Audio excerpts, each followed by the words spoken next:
So, the big news of the day is apparently there were shots fired at the White House Correspondents Dinner last night. Now, I gave some predictions in my last video about the White House Correspondents Dinner. You can find it on my YouTube channel. I'm going to be honest, this wasn't one of them. I did not predict this one. I predicted that Trump would be the funniest person that graced the stage. And as far as I know, I couldn't even find any videos of Trump actually going up and speaking. So I'm assuming that that didn't happen, that it was like that maybe the shooting or whatever happened before Trump actually went up there. So I guess my predictions, will never know if I was right or not. I'm pretty sure I would have been right though. So anyway, yeah, so shots were fired at the White House Correspondents' Dinner. I know absolutely nothing about it. I haven't read any articles about it or anything. So I'm going to be learning this, right alongside with you. So let's watch this CNN video about it. This is shots fired at White House Correspondents' Dinner. Trump rushed off stage. Let's go. But we now do have some video of the moment where the president was rushed off the stage. Let us watch that now.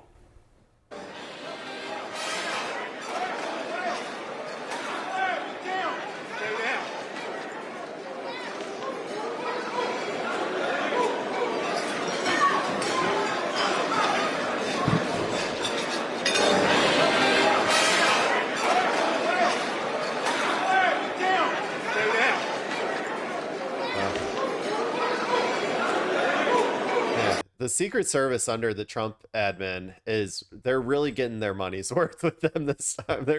Is this assassination attempt number 4? I don't even know if this was an assassination attempt, to be honest. It could just be somebody going out to try and shoot a bunch of there's a bunch of press people here too. Like it could be, something along those lines, like they're mad at the press. I don't really know.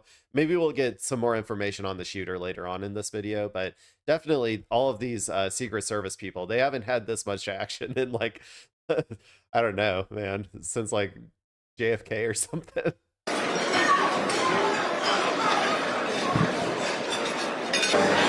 You know what occurs to me as we're watching this as well? We just said Erica Kirk was in this room. She was. She was in this room. There are reports. As well. There are reports that she was seen crying as she was leaving. Did she do it? Sorry, that's so mean. Did she do it? Come on. Okay, I gotta stop. She's too, she's too busy right now, okay? She's too busy after she killed her husband and stole his job and took all of his money. She's too busy to stage another assassination attempt on someone else. Do you think she was trying to assassinate Trump to take his job next? I told you before that Erica Kirk is probably the best clout shark that has ever existed. That would be the ultimate clout shark move, is to kill the president and assume his position. Oh, dear God. Okay, I'm terrible. Let's keep going.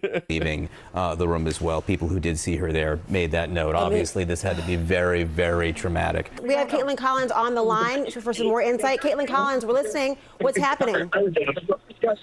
Hey, guys. Obviously, I mean, this is a total state of chaos right now in the ballroom, and we're seated maybe 50 feet from the stage where the president was up there, the First Lady Melania Trump. We have to stay here for now.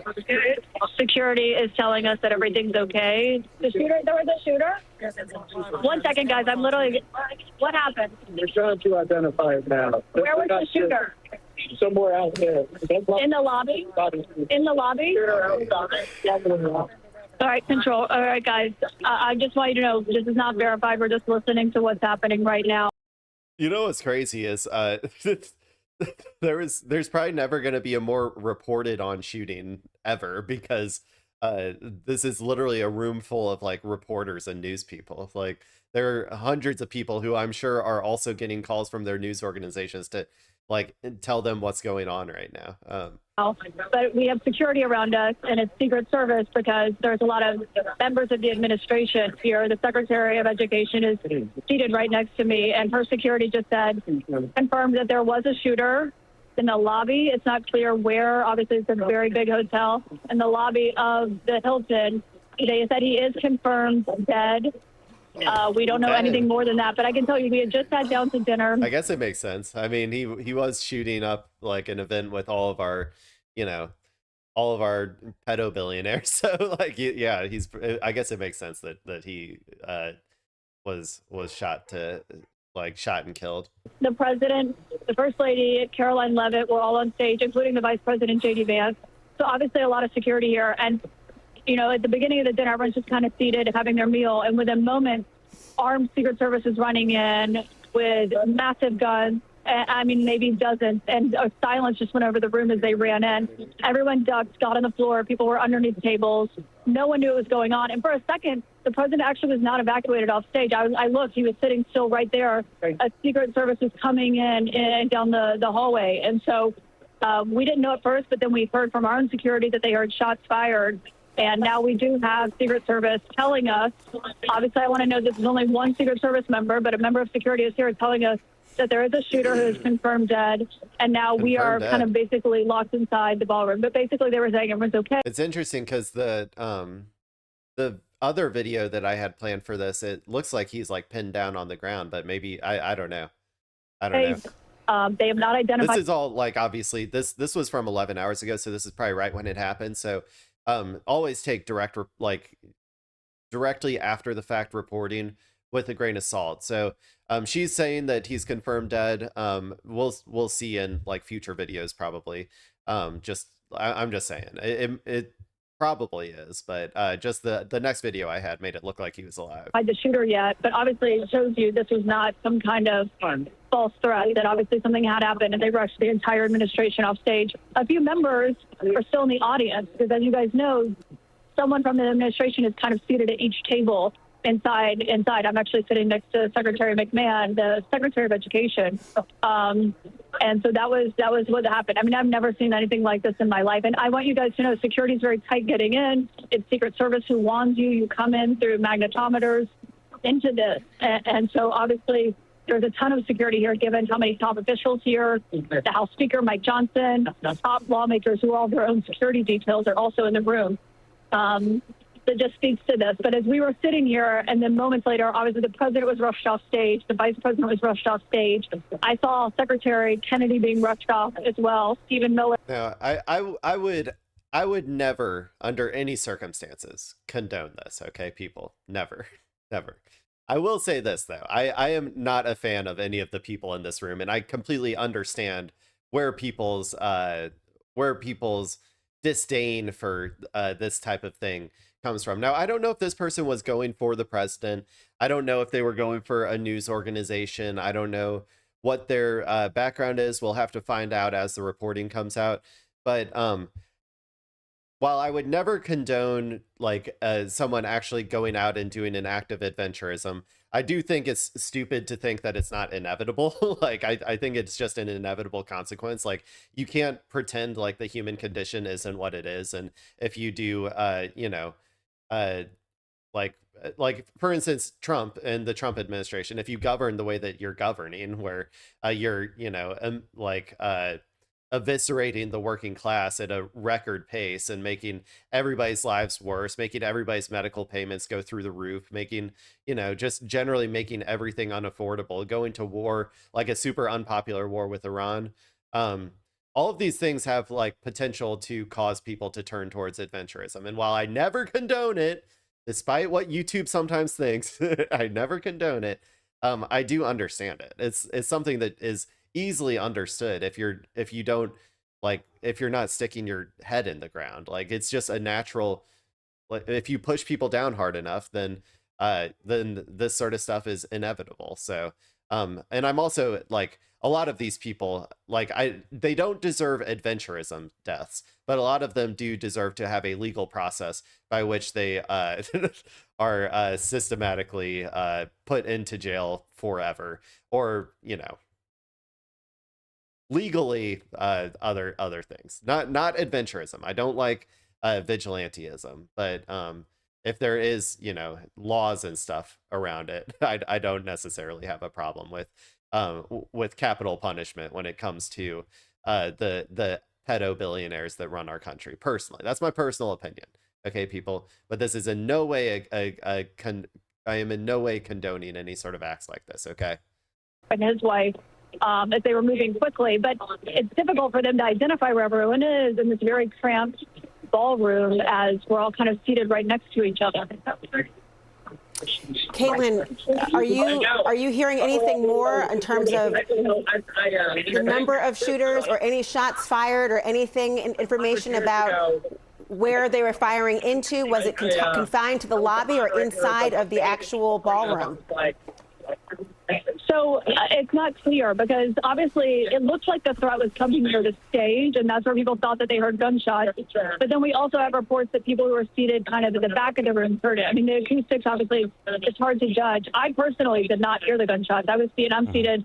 Maybe and also, just by the way, like, this is just like a room full of Epstein associates. Okay. Like, I would say like most of these people had a connection at least one level away from Epstein, you know, like they at least had a friend of like a friend who knew Epstein. Okay. They are all in the club, the Epstein pedo billionaire club. So that's why I'm not ever really that sad whenever acts of adventurism, you know, cause them a little, in this case, a little bit of like tiny eensy weensy bit of fear.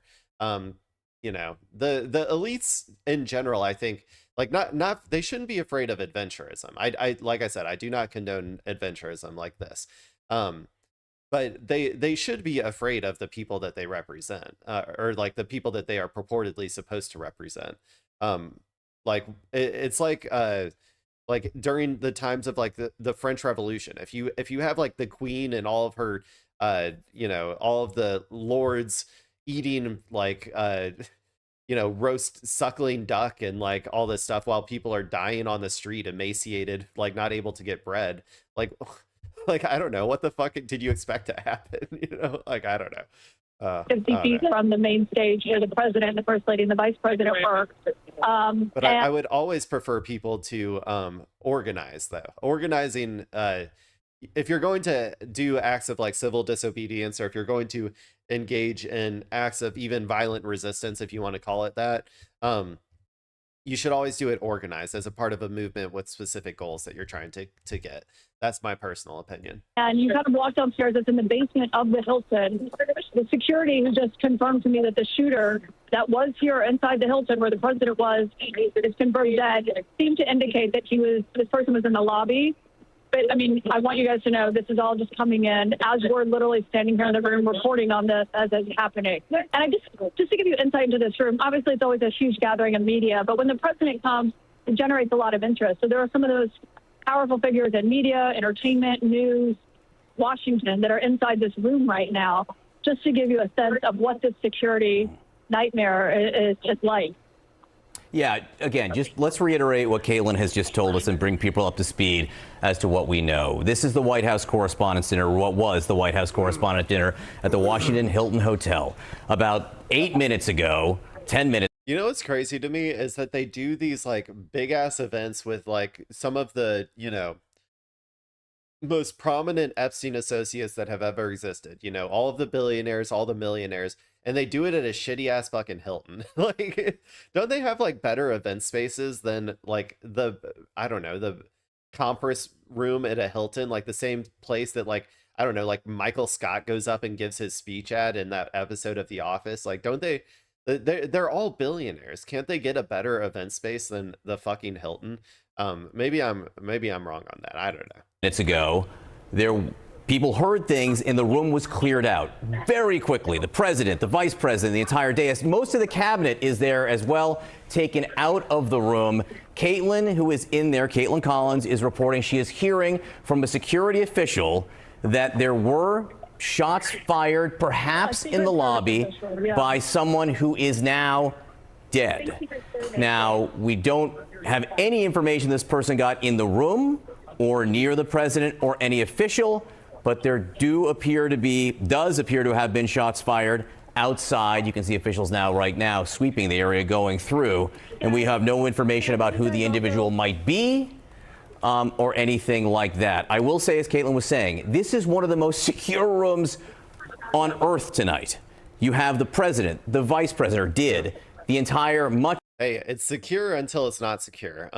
You know, they can try, man. I mean, look, I don't know the motives of the guy. I don't know for sure what his deal was. I don't know why he was engaging in this act. But I think that this is just kind of a side note, but I think that a lot of these Epstein affiliates like think that they can protect themselves from you know, the like from the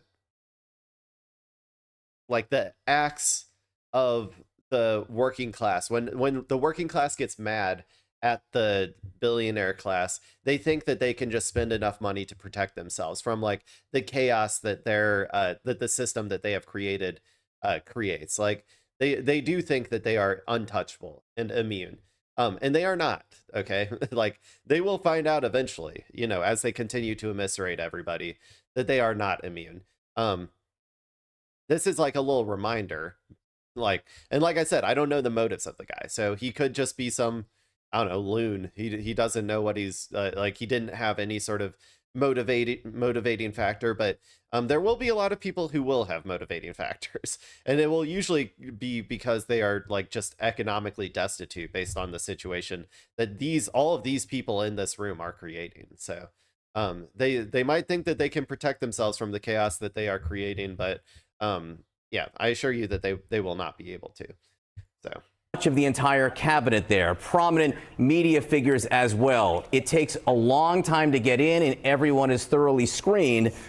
So questions will be asked about how someone even got to the lobby. Let's go to Brian Stelter and Manu Raju now, who are there for the latest on what you are hearing, gentlemen.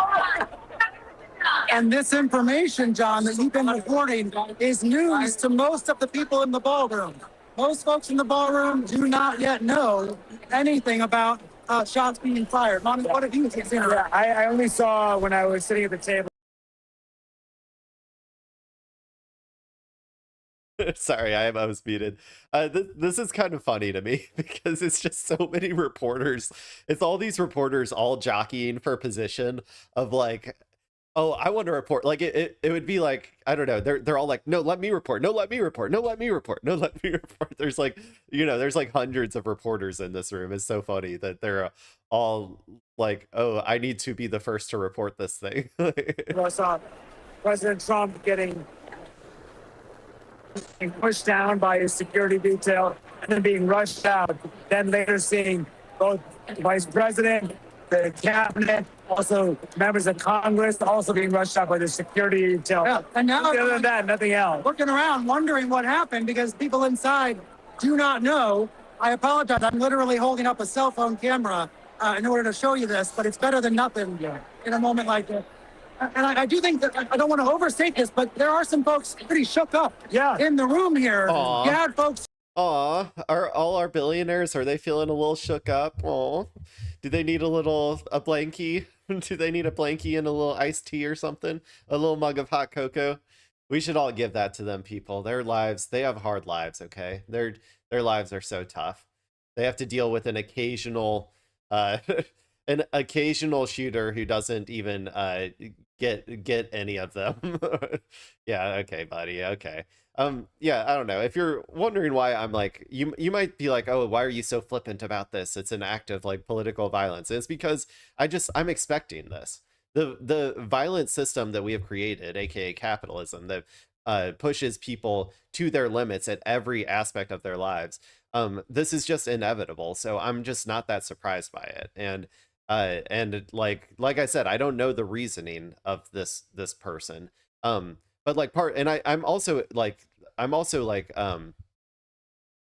part of that is also the polarization that we're living through as well. That is a part of, like, you know, the march towards fascism that capitalism requires. You need more and more power and authority and fewer hands if you are going to maintain the inequitable system that we have right now. So I'm including polarization as like a potential, you know, a consequence of the system that we have created here. And so, yeah, and also, like I said, these are all billionaires. They're all Epstein associates. So like I don't know. I don't really care about their feelings being hurt. If one of them died, I might, you know, be like, oh, okay, that shouldn't have happened or whatever. But like, I don't know, they just were afraid slightly for once in their lives. Like, okay, sorry. Sorry. Like I said, I'll get you a blanket and a cup of warm cocoa, and you can go back to your 10 like or $100 million mansion in LA or wherever, like, okay. It looked like they got hurt when they were falling to the ground. You know, I don't want to overstate that, but this was a pretty sudden, shocking interruption in this room. Yeah, no question about it, because it's unmistakable. It sounded like gunshots that we heard from not inside the room, but nearby. Okay, that was enough. Yeah, and the reason that they're so scared and like they feel like and maybe we'll see how their coverage is, today and tomorrow, but it's because they don't expect this sort of stuff to ever happen to them. Like, they're supposed to be protected. They are the elites, right? They're supposed to be protected from the violence of the masses, right? Only we as workers and people who are not in these circles, who are not Epstein associates, are supposed to be subjected to, this sort of like these sorts of random acts of violence. And so that's how our society is supposed to be structured according to them. So when this sort of stuff does happen, and it puts a crack in that facade that they've created for themselves, that all of these, billionaires, politicians getting all chummy together in a single room and just, expecting nothing to ever happen to them because they're untouchable. Every time a crack is put in that, it really does shake them up a lot. And I think, honestly, they need to be shaken up a little, because the way that they are operating is like they are going to be completely insulated from all of the chaos and violence that they are creating for, average everyday Americans all the time. So I don't know. That's kind of my thoughts on that. To cause so many people to immediately, they know what they heard, like jump to the ground, try to protect themselves. But we saw how the security reacted very, very seriously, immediately to the situation. That's right. John? It is stunning to think about where we are right now. This evening that began as a question of why now? Why is the President of the United States speaking and attending what is his first White House Correspondents? You know what? I was also wondering that as well. I was also wondering why he finally decided, okay, gonna go a little conspiratorial here, okay, people? Put your, you don't have to, like, I'm not saying I necessarily believe this, but I do want to talk about it. It is interesting that it was the one time that he decided to actually go to the White House Correspondents Dinner in, like, his 5 years of presidency so far, right? Like, including Trump 1, his 4 years before, and like 1 year so far this year. Like, the 5 times that he could have gone, and this was the one time that he decided to go, and then this happened. I'm not saying that, like, for sure that this is some sort of staged event.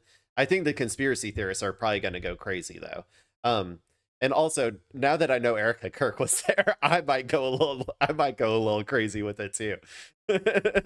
So, but yeah, I mean, it is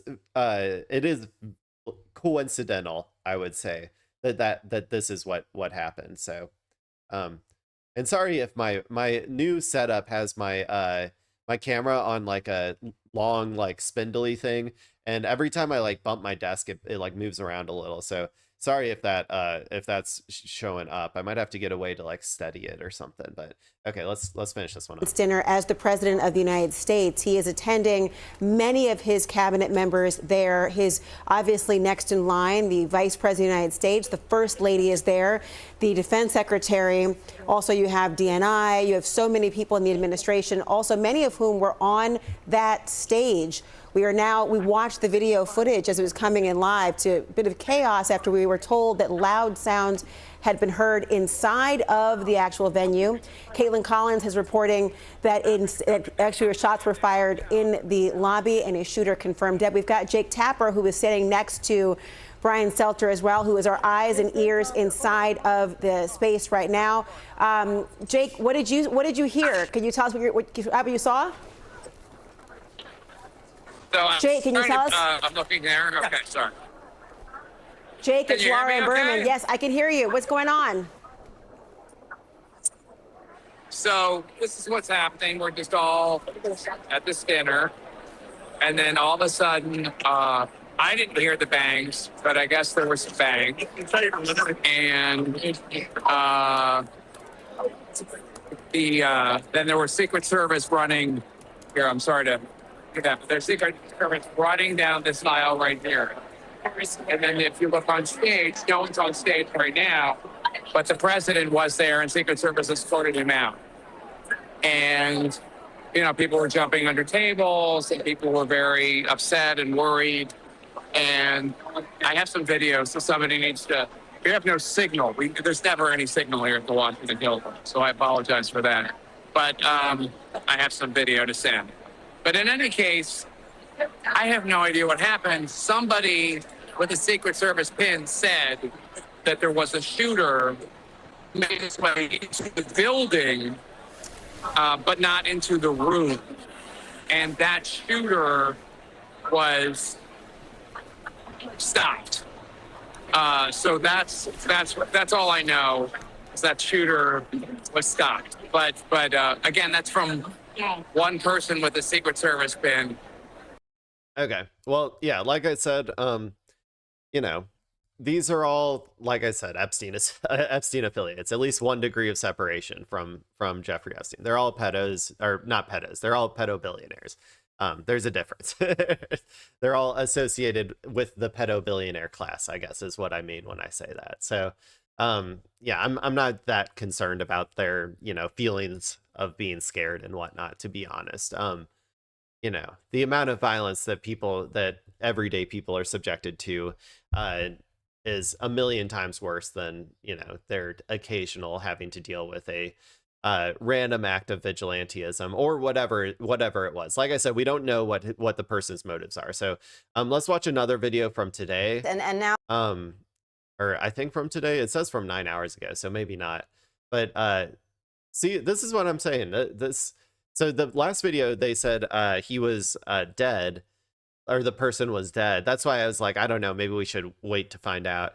And this video, it says suspect in custody after shooting incident near White House Correspondents Dinner. So maybe he isn't dead, and maybe we will, you know, I mean, I guess regardless of whether he's dead or not, we're probably going to learn more about who he was or what his motivations are. Given the track record of, like, what is this, assassination attempt number 4? If it was on Trump, again, we don't know if this person was just, you know, mad at the media, mad at Trump. We don't know what his motives are. So maybe we'll find out a little bit more in this video. So this is a suspect identified in White House Correspondents Dinner shooting incident. Let's go. Now we can confirm the identity of the suspect. I want to bring in our Chief Justice Correspondent, Pierre Thomas, for a little bit more about what we're learning. Pierre? We're learning that the suspect is from Torrance, California, according to our sources. The sources, I'm going to try to be very specific here, is identified as Cole Allen, again, from Torrance, California. As we have been told by various sources and by the Attorney General of the United States, search warrants are being executed at residents associated with this man. They're also at his hotel room, obviously, checking and going through any items they can find there. He's been charged with multiple counts, including assaulting a federal officer. Oh man, he ran fast. So he just like sprinted by everybody. Is that how he got in? Can find there. He's been charged with multiple counts, including assaulting a federal officer and using a weapon in the commission of a crime. Law enforcement officials are expected to do a deep dive. Right now, the D.C. police are saying he acted alone, but again, this is early in the investigation. They are going to look at every bit of social media activity, if he had any. They're going to exploit any devices, mobile phones. We'll see. Do you think that, like, what do you think? Do you think there's a Kalshi prediction market for like over under on whether Kash Patel's FBI is going to say that he's trans? I would say that I'd say that there's probably like a 60% chance that the FBI is going to say that he's trans. But we'll see. I don't know. Kash Patel, he's been burned so many times already by claiming everybody's trans that maybe he'll be like, no, this guy actually isn't trans. I don't know. That's why I think, 60% is what I'm putting those odds at. computers that he has. This investigation is now full tilt, the highest priority in the federal government in terms of law enforcement right at this moment. Yeah, a lot to comb through, including the hotel room where he was staying. Pierre, thank you. He's expected to be arraigned on Monday now. I want to bring in FBI agent and ABC contributor Brad Garrett for a little bit more on what's happening in that investigation now and where it goes from here. Brad, one of the questions we keep hearing coming up is just how this happened, right? On the one hand, you have the president and law enforcement touting the quick response here, which I don't think anyone's refuting, that this guy ran through the checkpoint and was taken down within seconds, maybe even less than that. But there's the other question of how someone carrying a shotgun, a handgun, multiple knives, Whoa. makes it that close. Dude, I didn't know he was stocked up, like, I don't know, like he's running like through the library on Halo or something. Yeah, he's got so much. That's a lot of shit. There have been more security. Well, I guess you'd have to look, Diane, at the configuration of where that magnetometer was. What is the level of security, if any, as far as checking people prior to getting to that magnetometer? Now, obviously, somebody charging through a crowd and running towards the magnetometer is one thing. But the question you're asking me, obviously, is should he have been stopped prior? Because clearly he's not very far from everyone based on just the audible sounds from the president and obviously everyone that's in the room. So, yes, it's going to be a question of how was he even able to get that far. But, you know, you're also limited sometimes as to the configuration of a room and where security has to be to clear people before they ultimately go into a room where the president and other dignitaries are there. So, yeah, this is going to be another huge, huge call for the Secret Service of how did he get that far, and what should we have done potentially to, if it's conceivable, to have stopped him before he even got to where he was ultimately. I mean, you guys can try, man. I'm telling you, you can try to stop people. Like, again, we don't know his motive, but like, you can try as hard as you want to stop people from doing acts of vigilantism, right? You can try all ways to Sunday to try and prevent them. Set up, 100 checkpoints. Set up like cameras everywhere with your special Peter Thiel branded AI, like Palantir AI that face scans every single person in the known universe and gives them all a threat level of like 1 to 10 or whatever. You can try. You can keep trying. I'm just saying it's not gonna work. Like eventually, like someone's gonna get through. That's the inevitable. That's just you can't prevent that. In the same way that like that Israel couldn't prevent like Hamas from eventually breaking through one day. When you create a system of violence and oppression in the way that like we have, like in my opinion, capitalism is a very violent system that is very violent towards the working class, right? Eventually, they will find a way to express that anger. Now, I prefer people to take that anger and funnel it into things like organizing or labor organizing or union efforts or, protesting or acts of civil disobedience like property stuff. If you're going to engage in acts of like illegal acts, like all of those things are things that I would say like do them as a part of a group or a collective that is trying to accomplish specific goals. But it's inevitable though that people are going to lash out one day. It definitely in like our society, we really try to make it seem like every single act of violence is like some sort of like individual act that if everybody just like, was nicer to each other, like, or like talked like, talked nicer to each other or something, or if everybody condemned it more, like if you all condemn the violent act more, then it's never going to happen again. It's like, no, that's not how the human condition works. Like, and I don't understand why we all have to pretend like it is. Like these things are inevitable. It's inevitable. And no matter how many checkpoints you put up, no matter how many cameras you put up, it's inevitable that one's going to get through someday. So yeah, I don't know, man. Like, I just, there's certain things in society, especially in American society, that like I have a really hard time, like going along with or pretending, like, because they don't make any logical sense, and we all have to collectively pretend like they make logical sense when they don't make logical sense. And like these types of incidents, of like the inevitability of these types of incidents, whether you condemn it or not, is one of those things. It's like people just think that if we condemn it hard enough, it's never going to happen again. It's like, okay, sure, I'd keep trying. I'm sure the next time you condemn it, it'll stop happening. And the president, however, The only way to actually stop things like this from happening, by the way, if you're wondering what the real solution is to improve the material conditions of the working class so they are not constantly eviscerated and we are not all constantly like being forced at each other's throats by fascists. Like that's the obvious solution to this sort of stuff. But we can't talk about the obvious solution because that would require actually taking some of the money out of all of these Epstein affiliates in this room's pockets, right? That would be clawing back some of the wealth that all of the people in this room have accumulated over the years by stealing from us, the working class. So we all just have to pretend and live in a fantasy world that like if we just condemn it hard enough, these things will stop. Okay, sure, I condemn it. There you go. Got to did my part. Where he was ultimately stopped. And the president, however, today is just thanking the Secret Service, thanking law enforcement in general for how quickly they acted. He said he's very grateful for how he and the First Lady, his cabinet, and everyone else involved was treated. Of course, we know that Secret Service officer who was shot was saved by his bulletproof vest. He's in the hospital now, but the president says he's doing okay. And the suspect is in the hospital being evaluated. They haven't said exactly why he's in the hospital, Brad. They say he wasn't shot in this incident. They didn't elaborate on any injuries, but they just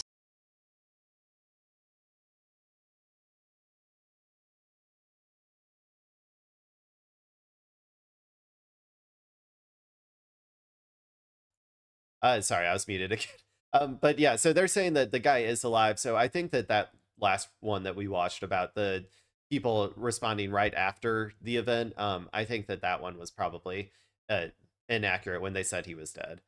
Because the stuff right after a shooting, like, yeah, you should never take that seriously. Said he's in the hospital being evaluated. But now you have this investigation on multiple fronts, right? One at the hotel, obviously, another at his apartment in California. Where else do you see this investigation going? So first of all, these type of attacks tend to be lone actors, as you and I have talked about in previous cases. But we don't know that for sure. Is there any sort of connection between him, a group, another individuals, etc.? How did he get the weapons from? Trans people. That's what they're gonna say, dude. They're gonna say if they are going to go with like, you know, the political aspect or politicized aspect, like they did with like you know, Charlie Kirk's shooter or whatever, where they said everybody the shooter ever knew was trans. He was trans. His you know, significant other was trans. His parents were trans. His Uber driver was trans. Like that was what they did with him. It'll either be that or they'll go with like they're a member of Antifa or something. Well, like I mean, I'm gonna take all of that I'm gonna be heavily skeptical if they come out with any of that stuff, because that's all the, you know, the propaganda spin that I'm expecting to be able, if they're going to use this as some sort of inciting incident to crack down on people. Like those are the types of things that I would expect them to do.